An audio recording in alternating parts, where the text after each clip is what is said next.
नमस्कार, मी नम्रता. विजन महाराष्ट्र न्यूजच्या वृत्तवाहिनीमध्ये तुम्हा सर्वांचं स्वागत. पाहुयात आजच्या ठळक घडामोडी. ठाण्यातील नौपाड्यातील शिवानंद इमारतीमध्ये सुरू असलेल्या स्विगी इन्स्टामार्ट आउटलेटमध्ये सडलेले दुग्धजन्य पदार्थ, ब्रेड आणि अन्य खाद्यपदार्थ साठवून ठेवल्याने परिसरात तीव्र दुर्गंधी पसरल्याचा प्रकार उघडकीस आलाय. या प्रकारामुळे नागरिकांच्या आरोग्याचा प्रश्न ऐरणीवर आला असून अन्न व औषध प्रशासनाने संबंधित आउटलेटवर छापा टाकून सील करण्याची प्रक्रिया सुरू केली आहे. परिसरातील रहिवाशांनी या अस्वच्छतेबाबत भाजपाचे नगरसेवक संजय वाघुले यांच्याकडे तक्रार केली होती. तक्रारीनंतर नगरसेवक वाघुले आणि शिवसेनेचे पदाधिकारी किरण नागटी यांनी घटनास्थळी भेट देत तातडीनं कठोर कारवाईची मागणी केली. त्यांच्या पाठपुराव्यानंतर एफडीएच्या अधिकाऱ्यांनी आउटलेटची तपासणी केली. तपासणी दरम्यान अन्नपदार्थांच्या साठवणुकीत आणि स्वच्छतेच्या नियमांच्या पालनात गंभीर त्रुटी आढळल्याचं समोर आलंय. यानंतर संबंधित आउटलेट विरोधात कारवाई करत ते सील करण्याची प्रक्रिया सुरू करण्यात आली, अशी माहिती नगरसेवक संजय वाघुले आणि शिवसेनेचे पदाधिकारी किरण नागटी यांनी दिली. दरम्यान नागरिकांच्या आरोग्याशी खेळ करणाऱ्या अशा प्रकारांवर कठोर कारवाई व्हावी, तसेच शहरातील तत्सम आस्थापनांचीही सखोल तपासणी करण्यात यावी, अशी मागणी स्थानिक नागरिकांनी केली आहे.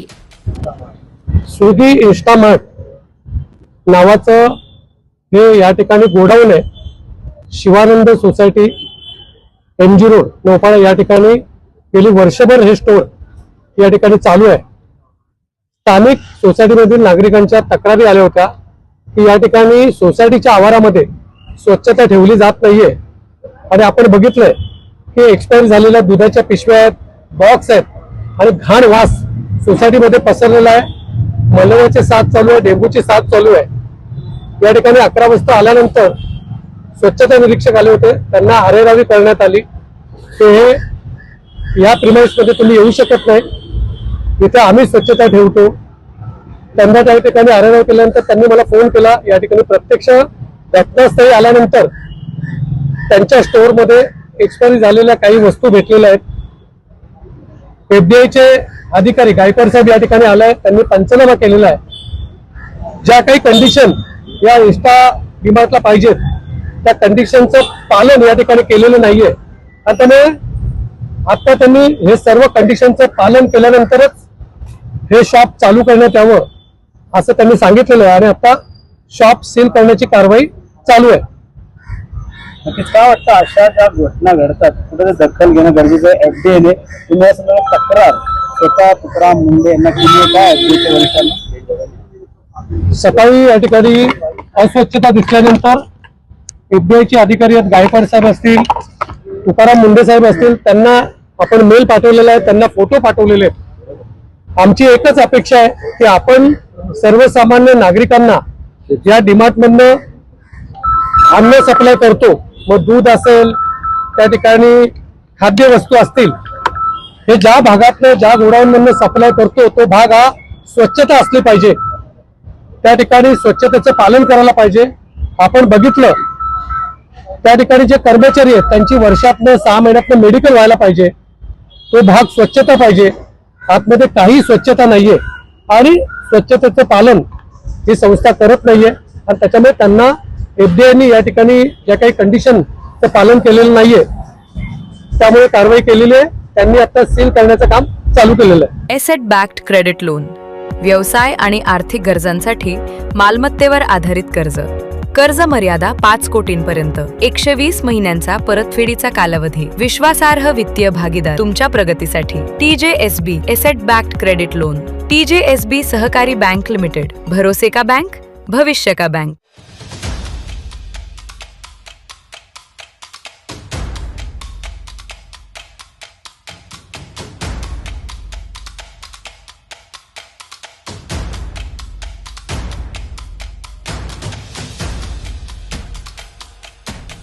ठाण्यातील घोडबंदर येथील आझादनगर भागात शुक्रवारी दुपारी घराच्या सज्जाचा भाग शेजारच्या घरावर कोसळून झालेल्या दुर्घटनेत 12 वर्षीय जयकुमार जयस्वाल याचा मृत्यू झालाय. या दुर्घटनेत त्याची आई उर्मिला जयस्वाल आणि धाकटा भाऊ विनीत जयस्वाल हे गंभीर जखमी झाले असून त्यांच्यावर मानपाडा येथील खासगी रुग्णालयात उपचार सुरू आहेत. या घटनेनंतर आझादनगर भागात हळहळ व्यक्त केली जाते.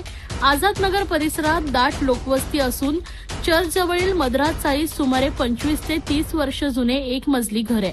शुक्रवारी दुपारी 3:30 वाजण्याच्या सुमारास या घराच्या सज्जाचा भाग अचानक शेजारील जयस्वाल कुटुंबाच्या घरावर कोसळलाय.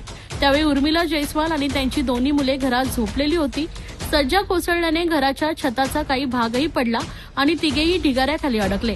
घटनेची माहिती मिळताच स्थानिक नागरिकांनी बचाव कार्य सुरू केले. मात्र जयकुमार याच्या डोक्याला गंभीर दुखापत झाल्याने याचा जागीच मृत्यू झालाय. उर्मिला आणि विनीत यांच्या डोक्यालाही गंभीर दुखापत झाली असून त्यांना तातडीनं मानपाडा येथील खासगी रुग्णालयात दाखल करण्यात आलंय. दुर्घटनेची माहिती मिळताच स्थानिक नगरसेवक, ठाणे महापालिकेचे उपायुक्त दिनेश तायडे, सहाय्यक आयुक्त सोनल काळे, मुख्य अग्निशमन अधिकारी गिरीश झळके, आपत्ती व्यवस्थापन विभागाचे अधिकारी वायम तडवी, तर कापूरबावडी पोलीस ठाण्याचे अधिकारी, कर्मचारी तसेच अग्निशमन दल आणि आपत्ती व्यवस्थापन विभागाचे पथक घटनास्थळी दाखल झाले. खबरदारीचा उपाय म्हणून चाळीतील 3 घरे रिकामी करण्यात आली असून परिसरात धोकापट्टी लावण्यात आली आहे. आपल्या इथं मी बाहेर होतो, मला 7:30 वाजता फोन आला. मी तसंच लगेच आलो इथे, तर मला कळलं की 3 जण जखमी आहेत. पहिलं तर फायर ब्रिगेडवाले लगेच आले. मी फोन केल्यानंतर ते आजगे मोबाईल आले, त्यांनी पण ते बाहेर काढले त्यांना आणि लगेच हॉस्पिटल पाडलं. तर 2 जण टायटन मध्ये, एक सिव्हिल मध्ये, एक महिला आहे आणि 2 लहान मुलं आहे. म्हणजे चांगलं आपले फायर ब्रिगेड पटकन त्यांना बाहेर काढून सगळ्या लोकांनी मदत केली. आमचे कार्यकर्ते पण धावून आले शिवसेनेचे, त्यांनी मदत करून त्यांना हॉस्पिटलला पाठवले. लहू पाटील, नगरसेवक.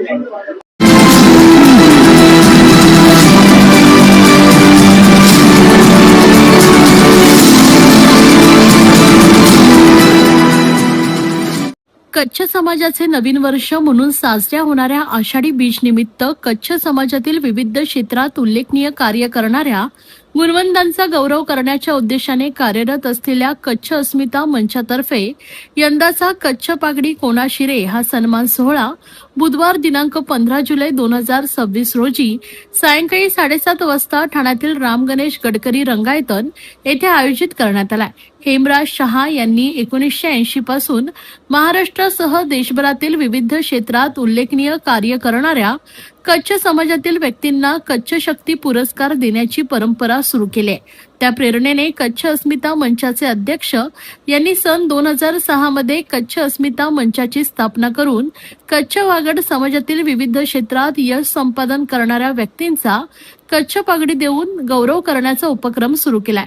गेल्या 18 वर्षांहून अधिक काळ या उपक्रमाद्वारे शिक्षण, विज्ञान, उद्योग, व्यवसाय, समाजसेवा तसेच विविध क्षेत्रातील उल्लेखनीय कार्य करणाऱ्या 85 गुणवंत व्यक्तींचा सन्मान करण्यात आलाय. या सन्मानामुळे समाजातील कार्यकर्त्यांचा आत्मविश्वास वाढण्याबरोबरच समाजहिताची प्रेरणाही मिळत असल्याची भावना व्यक्त करण्यात आली. या उपक्रमाला कच्छ समाजाचा उत्स्फूर्त प्रतिसाद लाभत असून दरवर्षी यंदाची कच्छ पागडी कोणाला याबाबत समाजात विशेषतः उत्सुकता निर्माण होते. यंदाच्या कार्यक्रमात मुख्यमंत्री, उपमुख्यमंत्री तसेच ठाण्याचे खासदार, आमदार, महापौर आणि अन्य मान्यवरांच्या हस्ते निवडक मान्यवरांचा कच्छ पागडी देऊन गौरव करण्यात येणार आहे. या संदर्भात आज पत्रकार परिषद पार पडले. या पत्रकार परिषदेत अधिक माहिती देण्यात आली. पाहूया. कच्छ पागडी हा कार्यक्रम गेली 19 वर्ष ठाण्यात मी राबवत आहे. ठाण्यातील कच्छ मध्ये राहणारे कच्छ, वागड, पटेल, भानुशाली या समाजात ज्यांनी विविध क्षेत्रात उत्तीर्ण काम केला असेल त्या व्यक्तींना आम्ही कच्ची पागडी देऊन त्यांचा सन्मान करत आहोत.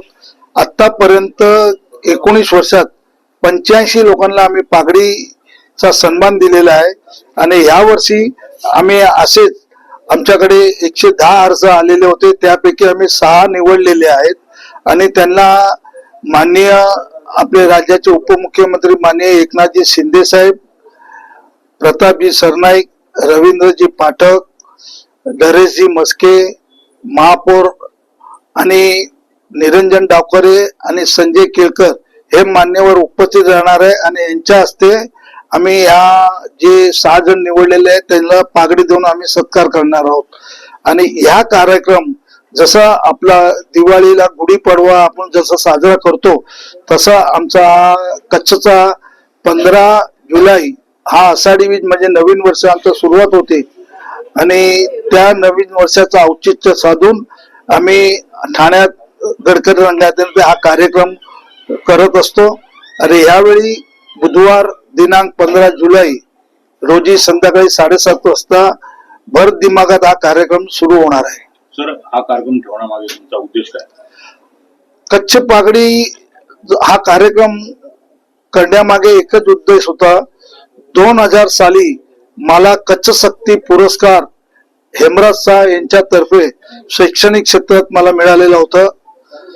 तर त्यावेळी मला कल्पना आली की आपल्या ठाण्यात एवढे कच्छी जैन बांधव राहतात, तर आपण पण हा कार्यक्रम सुरू करावा, जेणेकरून लहान मुलं किंवा ज्यांनी चांगली कामगिरी भरीव कामगिरी केली आहे त्यांच्या पागडी देऊन सत्कार केला तर पुढे त्यांना वाटचाल चांगली मिळावी, या हेतूने आपण हा कार्यक्रम चालू केलेला आहे.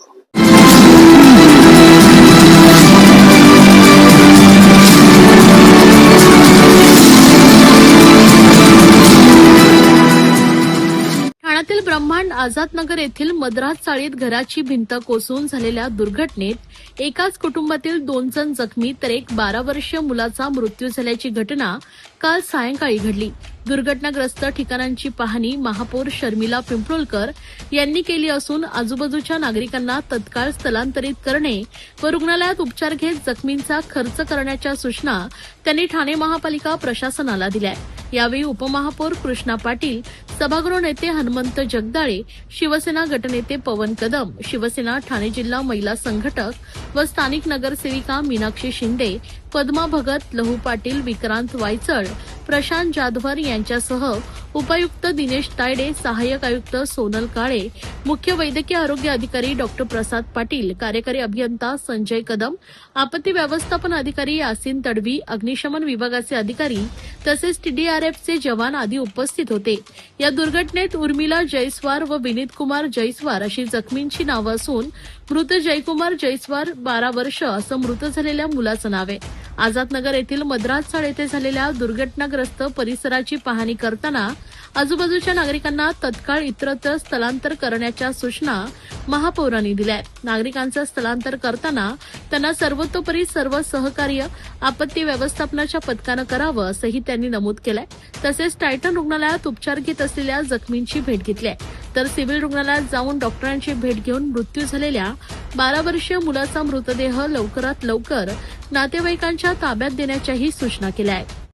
या होत्या आजच्या ठळक घडामोडी. अशाच राजकीय, सांस्कृतिक, क्रीडा क्षेत्रातील बातम्या पाहण्यासाठी पाहत रहा विजन महाराष्ट्र न्यूज ही वृत्तवाहिनी. विजन महाराष्ट्र न्यूजच्या फेसबुक चॅनलला व युट्यूब चॅनलला फॉलो आणि सबस्क्राईब करा. धन्यवाद.